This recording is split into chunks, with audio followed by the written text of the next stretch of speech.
নরেন্দ্রনাথও শ্রীরামকৃষ্ণদেবকে ভালোবাসিতেন প্রাণ ঢালিয়া।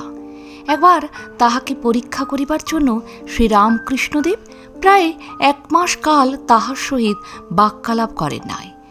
নরেন্দ্রনাথ আসিলেই অন্যদিকে মুখ ফিরাইয়া অন্য লোকের সহিত কথা বলিতেন, তাহার দিকা ফিরিয়া চাহিতেন না।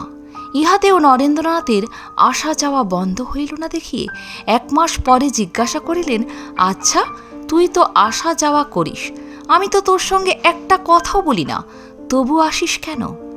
উত্তরে নরেন্দ্রনাথ বলিয়াছিলেন, আমি কি আপনার কথা শুনবার জন্য আসি? আপনাকে ভালোবাসি, দেখতে ইচ্ছে হয়, তাই আসি।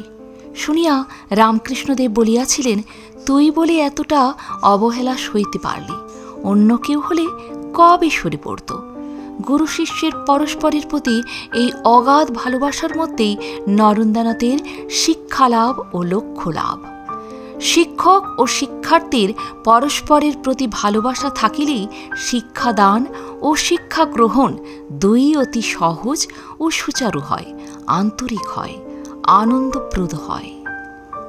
জয় ঠাকুর, জয় স্বামীজি, প্রণাম নিও। আজ এ পর্যন্তই। ভালো থাকবেন, সুস্থ থাকবেন। যদি ভিডিওটি ভালো লাগে একটা লাইক অবশ্যই করবেন, আর আপনি যদি নতুন এসে থাকেন আমার চ্যানেলটিকে সাবস্ক্রাইব করে বেল আইকনটি প্রেস করতে ভুলবেন না। সবার আগে বেলা 3টেই পৌঁছে যাবে আমার ভিডিওগুলি আপনার কাছে প্রতিদিন। ধন্যবাদ।